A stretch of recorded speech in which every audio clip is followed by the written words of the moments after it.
Institute near KM Saraswati school, Nisar bypass road, Tohana. आज ही संपर्क करें। भी घोषणा होगी, कल भी होगी। लगातार अलग अलग जो क्षेत्र हैं उनके बारे में घोषणाएं की जाएंगी और मैं समझता हूं कि आज 4 बजे जो प्रेस कॉन्फ्रेंस होंगी उसमें किसान, मजदूर व अन्य वर्ग के लिए भी बहुत सारी इसमें घोषणाएं की जाएंगी। जो घोषणा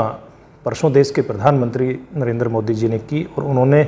जैसा अपने भाषण में कहा था कि देश को आत्मनिर्भर बनाने की इस समय ज़रूरत है और उसके लिए ये कदम उठाए गए हैं। अगर कल वित्त मंत्री निर्मला सीतारमण जी ने जो घोषणाएं की है कि कैसे कैसे पैसा कहाँ कहाँ जाएगा, अगर उसके ऊपर हम निगाह डालें तो प्रधानमंत्री जी ने जो बात कही है उसके ऊपर अमल होता हुआ पूरी तरह से आपको नज़र भी आएगा कि जैसे जो हमारी MSME है, जो लघु एवं मध्यम दर्जे के जो उद्योग हैं, उनको चलाने के लिए और उनको बिना गारंटी के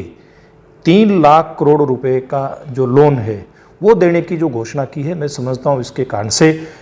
एक तरफ तो छोटे और मझले जो उद्योग हैं वो चलना शुरू हो जाएंगे और दूसरा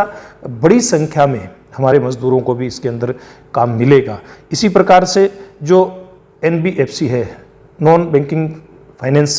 कंपनीज हैं, इनको भी एक 30,000 करोड़ रुपए देने की बात कही गई है और इसी प्रकार से जो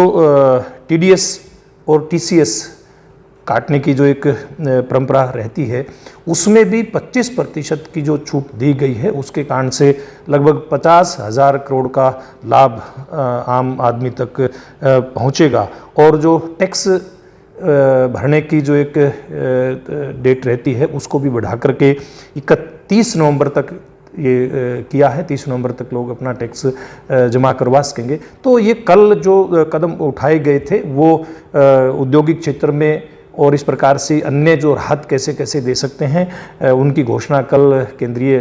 जो वित्त मंत्री हैं निर्मला सीतारमण जी उनके द्वारा की गई थी। तो मैं समझता हूं देश के प्रधानमंत्री जी ने जो बात कही थी अपना देश आत्मनिर्भर कैसे बने, उसकी दिशा में ये कदम उठाए गए हैं। तो निश्चित रूप से इसके कारण से बड़ी संख्या में पैसा निचले स्तर पे आएगा और जब पैसा निचले स्तर पे आएगा तो ये बात निश्चित तौर पे कही जा सकती है कि इसका लाभ आम जन तक मिलेगा और देश की जो आर्थिक स्थिति है, देश की जो इकोनॉमी की है, वो दोबारा से फिर उठनी शुरू हो जाएगी। एक बहुत बड़ा फैसला कल देश के प्रधानमंत्री जी की घोषणा के बाद हुआ है। मैं इसके लिए देश के प्रधानमंत्री जी का बहुत बहुत आभार प्रकट करता हूँ।